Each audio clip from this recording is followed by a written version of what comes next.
গণ অভ্যুত্থানের ঐক্য ক্রমেই দুর্বল হচ্ছে। নির্বাচন পর্যন্ত রাজনৈতিক দলগুলোর মধ্যে দূরত্ব আরও বাড়বে এমন মন্তব্য রাজনীতি বিশ্লেষকদের। তারা বলছেন, আগামী নির্বাচন ও সংস্কারকে কেন্দ্র করে ঘনীভূত সংকট কাটাতে সবচেয়ে কার্যকর ভূমিকা রাখতে পারে বিএনপি এবং জামাত। বিশ্লেষকরা মনে করেন, গণ অভ্যুত্থানের জন আকাঙ্ক্ষা বাস্তবায়নে রাজনৈতিক ঐক্যমত না হলে তা হবে জাতির জন্য দুর্ভাগ্যজনক। আছে বিপদের শঙ্কাও। নির্বাচন, সংস্কার ও জাতীয় ঐক্য নিয়ে মুকসিমুল হাসানের 2 পর্বের ধারাবাহিকের আজ দেখুন প্রথম পর্ব। 24-এর গণ অভ্যুত্থানের শুরুটা কোটা আন্দোলন হলেও স্বৈরশাসনের পতনের মধ্য দিয়ে তা শেষ হয়।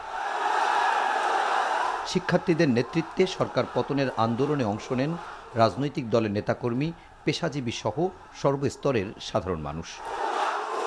অংশীজনের মধ্যে গড়ে ওঠে জাতীয় ঐক্য। অভ্যুত্থানের 5-6 মাস যেতে না যেতেই সেই ঐক্য ক্রমেই দুর্বল হচ্ছে। কিন্তু কেন? আন্দোলন যখন সফল হয়ে গেল, হাসিনাকে যখন পলায়ন করলেন, শত্রুর উপর যখন প্রাথমিকভাবে বিজয় অর্জন হয়, তখন দেখা যায় যে না, তখন নিজস্ব দলীয় চিন্তাগুলো মাথাচাড়া দিয়ে ওঠে। প্রথম দিকে মনে হয়েছিল দেশে একটা বিশাল জাতীয় ঐক্য আছে।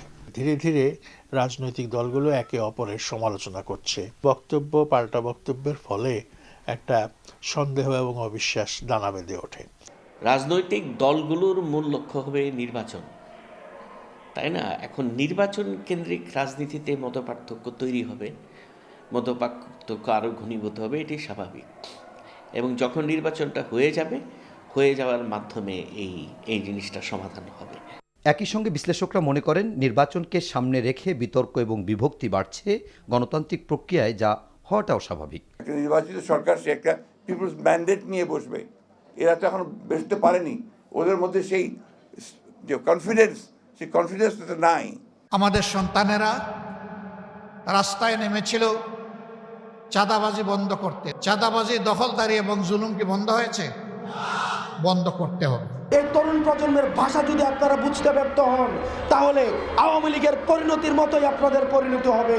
হাজারো মানুষের আত্মত্যাগের মধ্য দিয়ে অভ্যুত্থানে নির্বাচন ও সংস্কার ইস্যুতে যে জন আকাঙ্ক্ষার সৃষ্টি হয়েছে, তা বাস্তবায়নে জাতীয় ঐক্য খুবই জরুরি। অন্যথায় এর মাসুল গুনতে হবে এ জাতিকে, বলছেন বিশ্লেষকরা।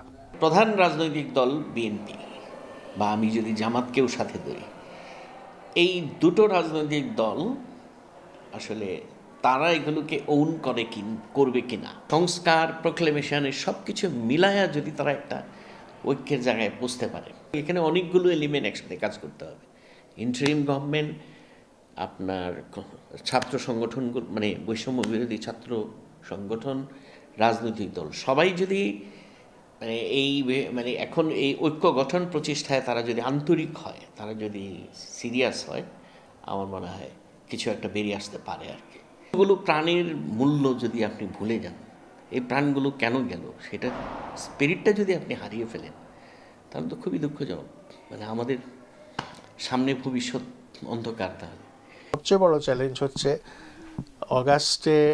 গত অগাস্টে জুলাইতে যে ঐক্যটা গড়ে উঠেছিল, সেই ঐক্যটাকে কিভাবে বজায় রাখা যায়।